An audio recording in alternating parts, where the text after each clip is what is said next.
It's not who gets in the first word that counts, but who gets in the last word. Now, the guys that always get in the last word, brothers Tom and Dave.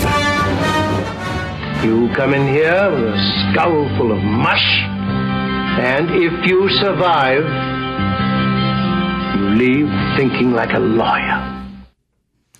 Well, that's our calling card, and welcome to the beginning of the week. Thanks for starting the week of May 14th? 14th, that's right, with the Laz Word. I'm Tom Laz. And little brother Dave Laz. And we're going to have an interesting guest with us today. Yes, as opposed to... the disinteresting guests or the dull guests we've had in the past? Oh, yeah, no, as opposed to them. But as opposed to coming in with a skull full of mush and leaving like a lawyer today... we're going to have with a skull full of mush and think like a doctor. Yes. Now, we need to... there have been some little things that have gone on last week. We need to settle your stomach. So we want to talk about golfers. A lady golfer who visits a driving range to tone up before a game is about to tee off when she noticed the man next to her. "Pardon me," she said, "you're aiming in the wrong direction, back towards the golf shop." "Oi, thanks for that. Without you, I wouldn't know I'm blind." He then turns around and starts hitting out into the range. After a few minutes, he asks the lady how he's doing. "Not bad," she says. "Most of your shots are straight and fairly long. Only a few of them are slicing." "Thanks again, missus," he replied. "Without you telling me, I wouldn't know these things." A few shots later, he says again, "Do you mind if I ask you a personal question?" He says, "Not at all." "I don't do too well with the ladies. Am I ugly or what?" She says, "No, you're quite presentable. I think that shouldn't be a problem." Smiling now, he exults. "What a relief. I was always afraid to ask. Again, I got to thank you." And he was about to hit another golf ball when the lady interrupts him. "Do you mind if I give you a bit of advice?" she asked. "With gladness. All the help you get, I will take," he answers. She says, "Lose the Jewish accent. You're Chinese." Okay. Now that you can settle that, a quick personal rant. Can I get a personal rant in? And rave? Yes, a personal rant. Thank you to our president for being such a leader. Thank you for letting Joe Biden comment about gays and marriages. Thanks for letting him take the flack. Thanks for waiting to see how it reacted. Thanks for finally kind of equivocating after the primary last Tuesday. The North Carolina primary. That's right. Yeah, nice job, Mr. President. Nice to have a leader who leads from the rear. If you ain't got the scrotal fillers, is that a good medical term, doctor? Then maybe you ought to call the moving van and leave 1600 Pennsylvania Avenue. I have my rave on that point, too. Okay, what's yours? And nice job, Vice President Biden, devout Catholic, allegedly daily communicant, for going against the teachings of your own church. Something queer about that, I think. Can I say that? Anyway, okay. Now. Well, one thing about we're such a diverse society, Tom. We're not a very homogeneous society, are we? I guess. Well, we need a quick thing with our Mind Trap segment, our shameless tease to make you listen to the rest of the show. Very simply, what occurs once in every minute, twice in every moment, yet never in 1,000 years? Stick around. Sometime during the show, we'll give you the answer to the Mind Trap. Now, if you will do the honors to introduce our guest. I will certainly do that. We have Dr. John M. Suran, MD and FACP. Now, whenever you have anybody that has more than MD after their name. And a BMOC on the Edward campus. JQHIJKELNP after their name, you know that's somebody who really knows what he's doing in the field of LSMFT. Yeah.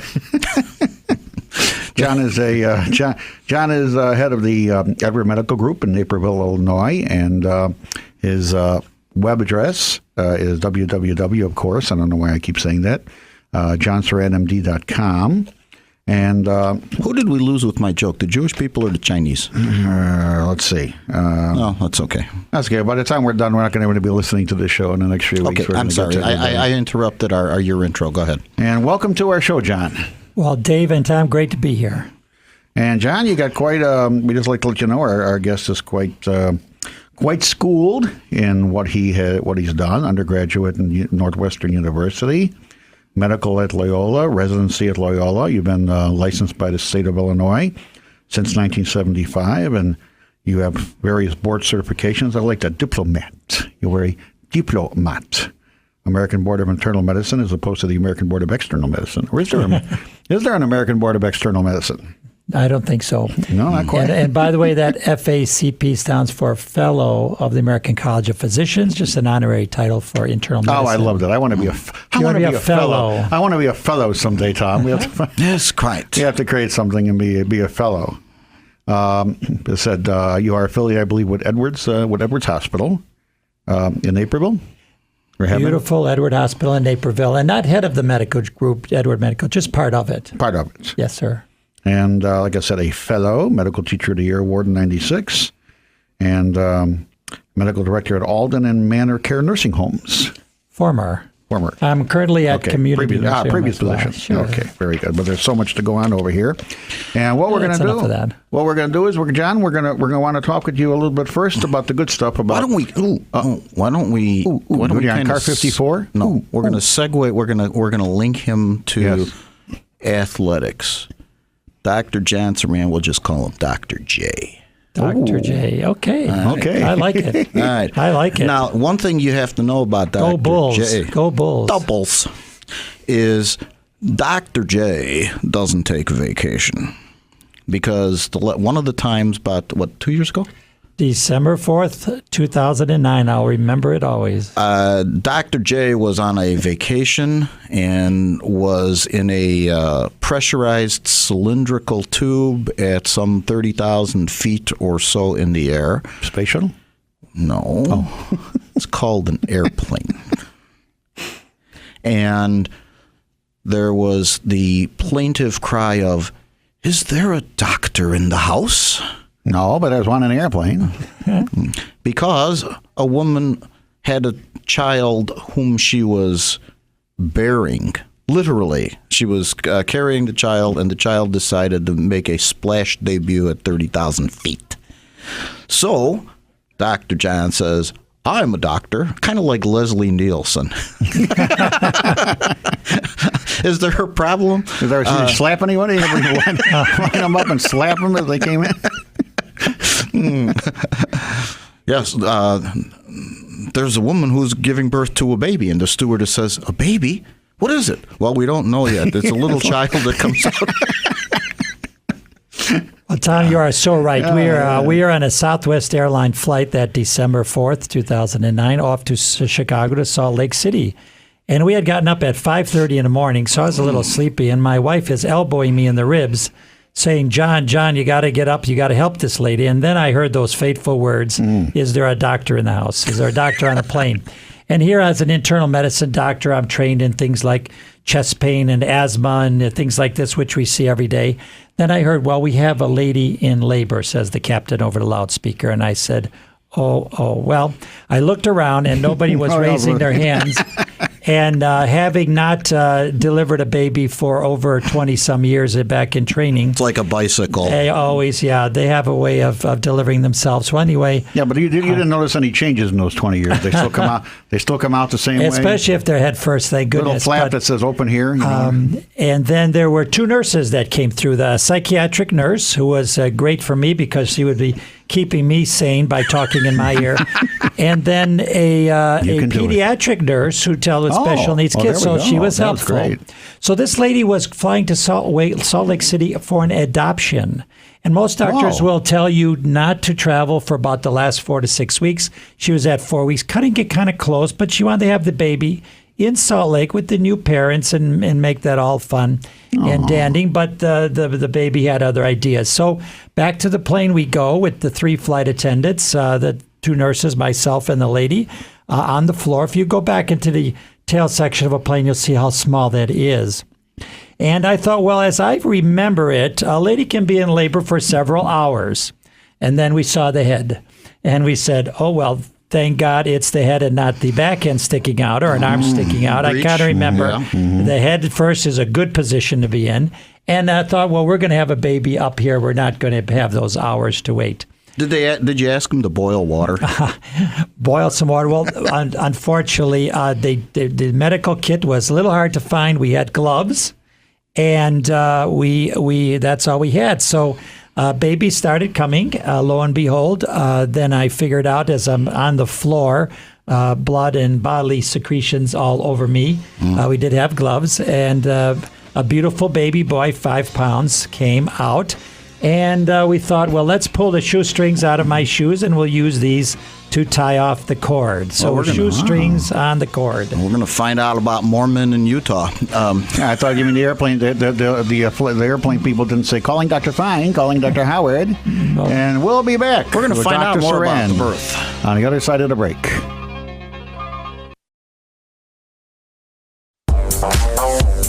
Now, back to the show with the brothers that always have the last word, Tom and Dave.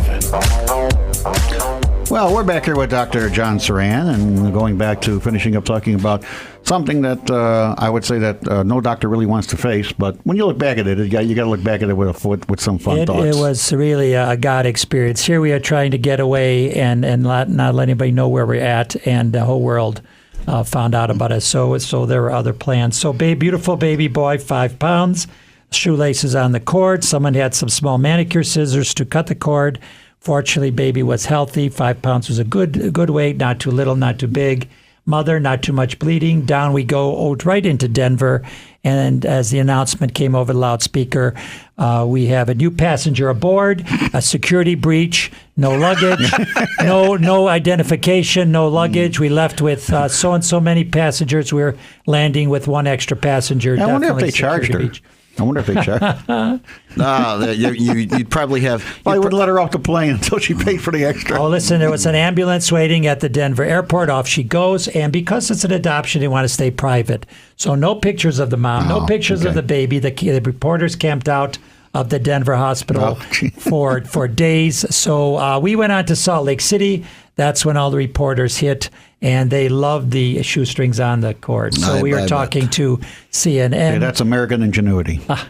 Good Morning America, NBC Today Show, CNN, Fox and Friends, and they all love that pre-Christmas story of a beautiful baby boy. Happy ending. It is. So now, how did you pay her to get on for your own free advertising? How did you get her on the plane and get her to deliver at that time? That was a good trick. Huh? No police. Well, listen, I did get a nice postcard 1 year later. The beautiful baby was 1 year old. He was nicknamed the Jet. Ooh. And he had a bomber jacket on and nice and healthy. And so it really made me feel good inside and hoping that he may be one of our next presidents. We'll see. Well, considering that you did a excellent job of preventative health care to the extent that you could on that plane of making sure that little baby came out okay, working with the Edward Medical Group as you do in Naperville, Illinois, 120 Spalding Drive, Suite 303, and the phone number is 630-527-5575. And again, you can go to the website, johnsuranmd.com. What does the Edward Medical Group do, and what is special about what you do when you're trying to do for the health care of the people of the country? We're a group of doctors, internal medicine and family practice out of Edward Hospital, but it really changed my life and my practice. In 2006, I decided to downsize my practice into a wellness and prevention model. And as you know, we have a healthcare crisis out there. The medical system is broken, and we have basically a disease care system where we are trained and rewarded on taking care of people with disease. We are paid more money to put you in the hospital. We are paid way more money to operate on you, and we are really not compensated or encouraged to do wellness and prevention. So this is what I needed to do: transfer into a wellness prevention-based practice, put power into the patient, teach them the ways that they can stay out of trouble, stay out of the hospital, stay away from the surgeons. So that's what we did in 2006 under MD VIP. Well, you know what the surgeon's motto is. What's that? Cut first. When in doubt, Cut it out. I say cut first, ask questions later. Did HMOs fail miserably?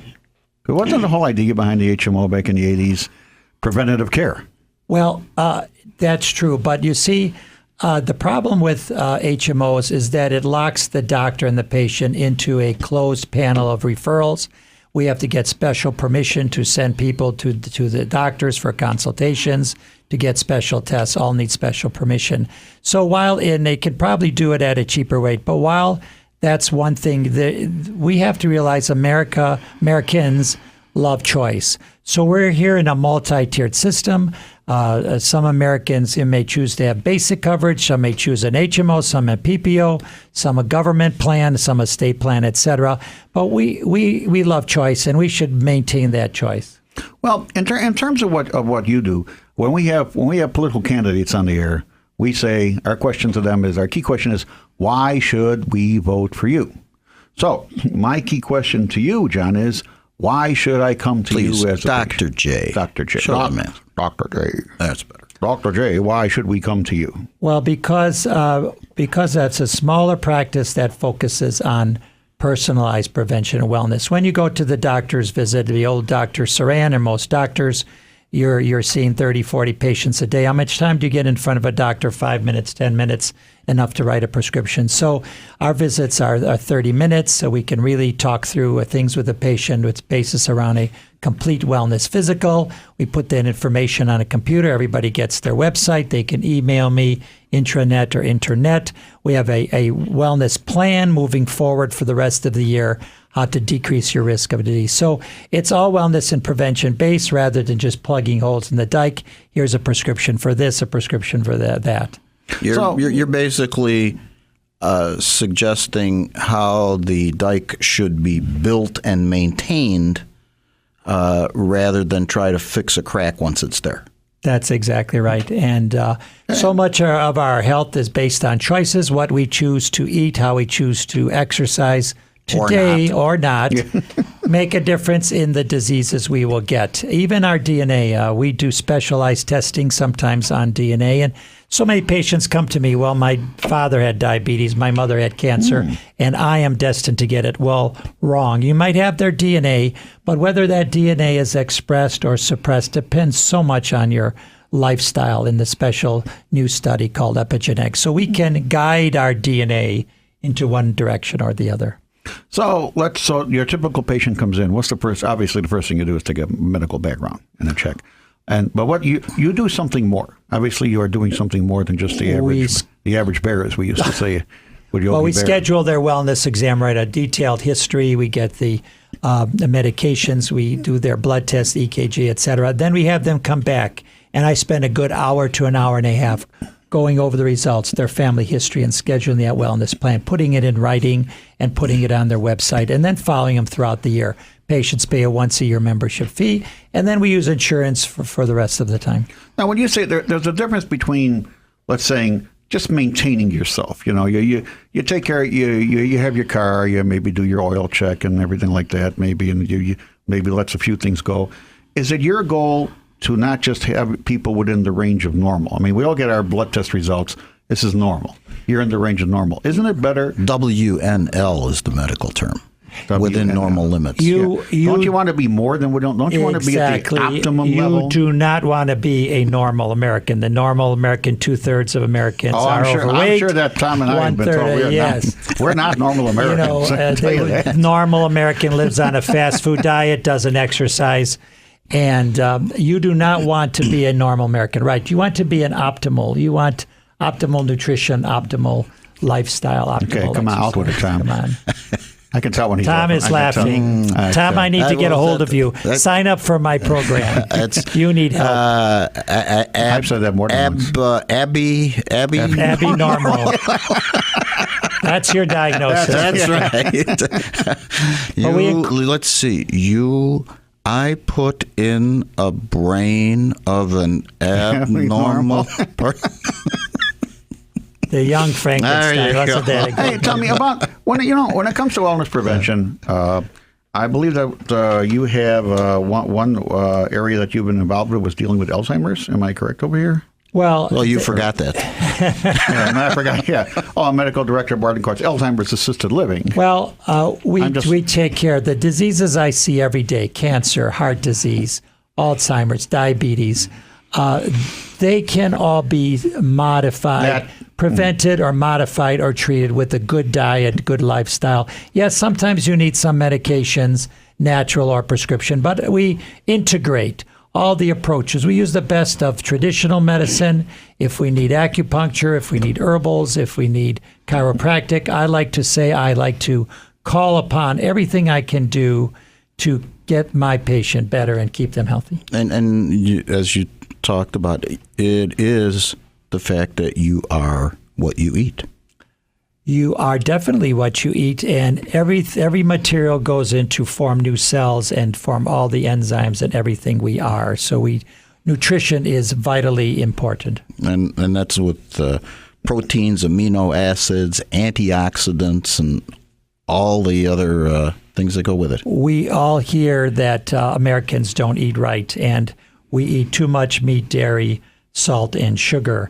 And what we've got to eat are those antioxidants, those fruits and vegetables, because that's the only place we get them. Every day, just talking to you on the radio, we are forming oxidized radicals that will damage our body. You know, one thing I heard, I saw something on, again, the almighty internet, that at the way we're going by 2035, 42% of Americans might be considered overweight, might be considered at least obese. And we're coming up on the news, weather, and traffic here on WIND, your place for intelligent talk. See you on the other side of the break.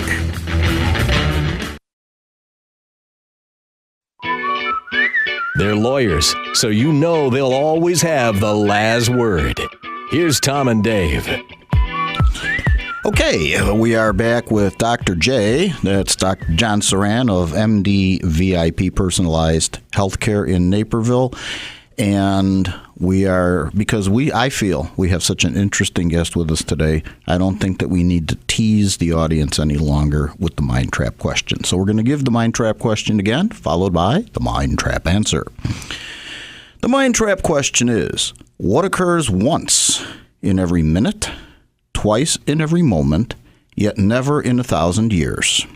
And the answer is, very simply, the letter M. If you got profound and deep and tried to go really overboard, you fell into the mind trap. So, Doctor, we were talking over the break about you are what you eat, and you indicated that lifestyle, food things, that for all the diseases and problems that we have, 95% of them are to a large extent within our own control. Yes, and all the major societies, the American Heart, American Cancer, AMA, American Diabetes Association, they're all in agreement by saying we can prevent or seriously modify 50 to 75% or more of heart disease, cancer, diabetes, etc., through lifestyle changes, proper diet, and exercise. One easy way I found to bridge the gap upon what we should be doing, those 7 to 9 to 13 servings of fruits and vegetables every day, and we're not doing, is a nutritional product I use in my practice, I take and use in my practice every day, called Juice Plus. Simply put, it's fruits and vegetables in a capsule, making it an easy way to bridge that gap between what science is telling us we should be doing and what we're just not doing. So instead of me having to lay out an orange, an apple, some green beans, and fresh green beans as opposed to the ones in the can that have already been pressure cooked and all that out, I can just take a pill. Well, no, we want you to eat as many as it's not that easy because there's no upper limit. If you're eating 5 servings, eat 10, and if you're eating 10 servings, eat 15. The PhDs and scientists say there is you cannot overdose on broccoli or carrots or apples. No, more is better. More is better. It's just going back to our time growing up in the 60s with all the remember the future predictions that what you're going to do is you're going to take a pill, right? You're just instead of having this delicious meal in front of you, they had this wacky idea that you're going to just pop the pill, and the pill's going to contain the the beef and the bread and the mashed potatoes. Like Jetson food. Yeah, the Jetson food. There we go. There was one of those on That's right. on The Odd Couple with Felix and Oscar. Felix went on a kick about having pills and things, and he put a pill in front of Oscar. So Oscar's got this big plate, and there's just this little pill on there. He says, well, what's that? That's your soup. You're starting with your soup. And so Oscar lifts up the pill and he blew on it. And Felix says, what are you doing? He says, my soup's too hot. But let's talk about Juice Plus. What exactly is Juice Plus? Well, as we said, it's It has nothing to do with the mafia, does it? Where you don't pay them back. It's not. You got to pay Juice Plus. Yeah, Otherwise, it would be Vig Plus. No. Yes. Okay, well, it's not actually juice, as you know, because it's fruit and vegetables that are juiced, and the water's removed at low temperatures, so you're left with dried fruit and vegetable powders. The difference being research, over 25 published papers and over 16 years of research, and that's what I take and recommend to my practice. But it's just part of a wellness program of exercising more, drinking more water, eating what you should eat, but avoiding those toxic substances. The interesting part that I find is that you don't have to exercise as much as people think. It's not like you have to get on the bike for 2-3 hours a day or something like that. It's what, 20 minutes a day? Dave, Walk a you're mile, right. Just do something. Let's not even use the word exercise. I like to say move your body. You got to move your body because exercise is a dirty word to some people. But you're exactly right. 20 to 30 minutes of something you like every day, or 1 hour of intense exercise where you actually can't talk because you're exercising so heavily 3 times a week. And that doesn't mean sitting down for breakfast food and lunch, chewing fast, and lifting your hand fork. up. That's some people. That's the only exercise they get, right? But definitely, so a little bit, 20, 30 minutes walking is the best, or anything you'll do a little bit every day. That's all you need. You don't need to be have specialized equipment, belong to expensive health club, although they're nice. Just do something Walk. every day. Walk is beautiful. Sure. Bicycle? Sure. Anything you like. The best exercise is the one you'll do.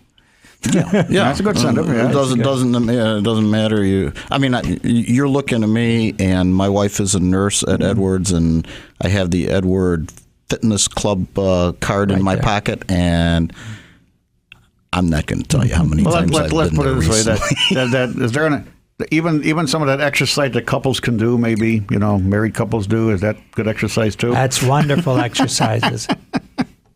I don't call it exercise. Do you go? Leave it to the little children not Dave, to be able to handle it. We're not properly. doing a dysfunction clinic here, so. Oh, okay. Well, I figured you maybe learned something from that psychiatric nurse and picked up a point or two over there. And we will be back after this break with Dr. John Suran and Juice Plus and how do we prevent and grow old gracefully at WIND for Intelligent Talk. Didn't get enough of your family for the holidays? Here's 2 brothers you can always count on for the last word. Tom and Dave. We're back with Dr. John Suran, Dr. J, as we're going to have him labeled from now on. And one of the aspects, Doctor, of preventative care means that you want to live longer. But it also means that as you live longer and come into your senior years, that you want to spend those senior years with a quality level of life, not just existing. And does your program also look forward to helping people age gracefully and with as JFK would say, with great vigor?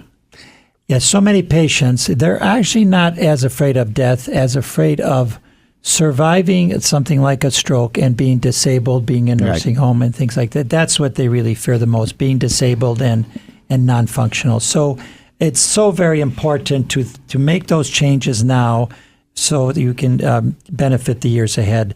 And I can't tell you how many people that we keep alive longer, but they've had their bypass, their diabetes, their cancer, their surgeries, and they're just so beat up, they're not enjoying their later life. So you want to make those decisions now. Make the right food choices, make the right exercise. And by exercise, also mental exercise. So I teach my patients one of the best ways to avoid Alzheimer's or dementia would be mental and physical exercise. And mental exercise, doing the mind games. That's exercising your brain. Sudoku, crossword puzzles. Beautiful. Watching some of the more intelligent TV stations. And then Jeopardy. Yes. There you go. For physical exercise, just think about it. If we've got to move one leg forward, one leg back, one leg forward, that's really exercising our brain. We've got to ignite certain muscles and slow certain muscles. So physical exercise, again, back to that walking, is really brain food. It really is. We have this diagnosis of Alzheimer's, and this is one of these odd things, ladies and gentlemen. I grew up on the west side of Chicago, spitting distance from 26th in California.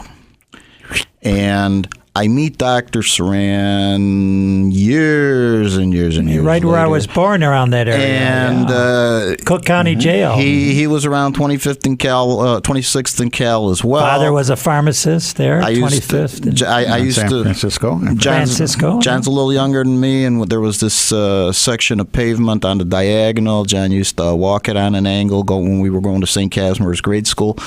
So you first 4 years, you go all these distances and all these years, and you wind up with 6 degrees of separation as well. But back when we were kids, you had old people. I mean, I kid about not being a grandfather because you don't want to use the G word because Nope. Not the G word. Not the G word. Because grandparents, when we were kids, were old people. Yeah. And when they seemed to be getting forgetful and all, we used to use, what's going on with so-and-so? Oh, they're getting old, they're getting senile. Was that like the pre-Alzheimer's term? It really was. But don't forget, those were the old days where we had a loving, nurturing family. Now our families are disintegrated. Good, strong family relationships, love, spirituality, those are really so important to good aging as well. But again, I'm talking about you don't want to have someone who, if you could put off the senility or early onset Alzheimer's, because we are getting older, and I in my opinion, not a doctor, don't play one on TV, is that the longer you're around and the older you get, the more susceptible you are to having more problems with your body. Well, and we live in a toxic environment, don't we? We know the air polluted, the water's polluted, the food's polluted, everything's polluted. And so we're bombarded by toxins all the time. The way to detoxify those toxins, back to the fruit and vegetable again, it's been proven that the more fruits and veggies, especially veggies you eat, can preserve brain power. I want to go back. I want to, with the time remaining, go back. Let's go to the other side of the spectrum where it starts. You have the little baby born. Now, when you have the little baby born, parents need to think, and I'm not saying that you're not going to deny them a McDonald's or anything every now and then, but the trend is over here is that my understanding is in the United States, between 60 and 33% of children and adolescents are obese. Now, that was not the case when we were young. Oh, we went outside and played. They locked the door and wouldn't let you in. That's Come my back point. when the street light goes on. Well, those fast food restaurants just started in the 50s, as you remember. Right, Below that was all home-cooked 57, meals. But to your point, it starts in the womb. So the pregnant mom... Which womb would that be? The bed womb or the other womb? The pregnant mom, if she's eating right, she is programming her yet-to-be-born baby to like or dislike certain foods. If she's eating fast food, the baby will come out liking fast food. If she's eating good, healthy food, that baby is programmed for good, healthy food. So the scenario all too often, the moms just are not eating right. And it begins there, even before they're born, Dave. Well, what I see over here is, according to the site I'm on over here, Stop Childhood Obesity, it says that the number of adolescents who are overweight has tripled since 1980. Scary. And again, look at the fast food, the calories, the school lunch programs. They're cutting out phys ed, trying to put more science and math down. And it's just many reasons why we have such a bad epidemic. Because I remember, well, as we used to call it where we lived over there by Harrison High School, the Boulevard, the whole Boulevard system. Sure. So we were out, we were playing tag. We were playing it. We were playing catch the can. I don't know. We were how many outside all the people- time. We'd walk to school. We'd walk back from school. The kids are driven everywhere. It starts with that. And I don't see why it can't be reversed back to that. I mean, We've got to go back. We Some did of it those successfully old-fashioned- before. Let's go It back. can't be done again. Return to the past in some ways. Back to the future. Let's Back get to that the DeLorean. Let's get that DeLorean out and take society back to Because there were some back to the 1950s. good things we left behind. And we'll be back with our final segment here with Dr. J on WIND. Now, back to the show with the brothers that always have the last word, Tom and Dave. Okay, while you were watching how the station makes some money, Doctor and I and Dave were talking about problems with medical care, getting it and paying for it. What do you think are problems in that regard, Doctor? Well, there are a lot of problems with our medical system, of course. There are many people that are uninsured or underinsured. Those people have to have basic coverage, of course. But it is so complicated. There are so many insurance companies, and of course, the doctor is just paralyzed at what tests he can order, what tests they can't order.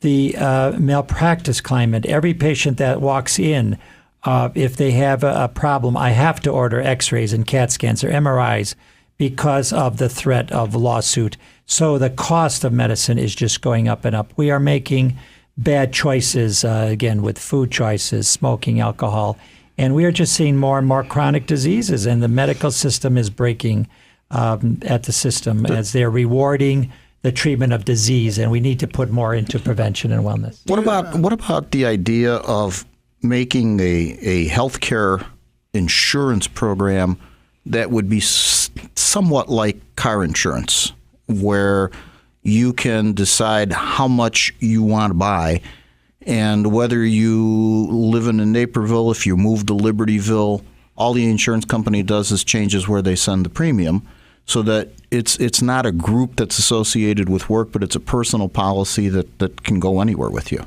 Well, exactly. We definitely needed insurance reform. We need to have that portability, one employer to the other. We need to eliminate that pre-existing clause where people cannot get insurance and put them into bigger groups. We definitely need insurance reform. Soon we're going to find out whether insurance will be forced upon us by mandate. I personally don't agree with the government forcing us to do a lot of things, and I think Americans like choice. When you maintain choice, give them options, give everybody that basic coverage, and people can opt into more inclusive programs. Exactly. And do it, and as you said, problems that need to be addressed, they can be addressed on one issue at a time, perhaps, not a 3,000-page document that nobody lets you read until you vote on it. That's right. And if that's put in place, a lot of my doctors and colleagues said they're out. They're just going to retire or get out. With the next Medicare cutback in reimbursement, they're just out of Medicare. There'll be access problems. And if the whole thing is scrubbed, we have a new administration, we got to start over again. It's going to take a long time. So we are ahead for chaos, whether the Obamacare is in or out. And we have continued chaos for the next few years. So take charge, take control of your own health, eat right, exercise, don't participate in toxic behavior, and you will want to keep out of the medical system for as much and long as you can. Call Maxwell Smart, who worked for control and always opposed chaos. Tom, you remember? You left me speechless. There's absolutely no relevance. Tom, pick up your shoe and talk to your shoe, will you? Like you used to do. Pull the mouthpiece out of the... Yeah, I'm going to do just like this. I'm going to be like Khrushchev, okay? There. Watch Maxwell Smart. Huh? So, did you realize what you did when you were talking? You moved your face all the way from the microphone. Well, I had to be able to pick up my shoe. And well, then like you should have Khrushchev. been quiet. So the best way to get a hold of me, we do what's called a meet and greet. 15 minutes, no charge, no hype, no nothing. No ups, no extras. No extras. 630-527-5575 if you live in the Naperville area. And give that website again? JohnSuranMD.com.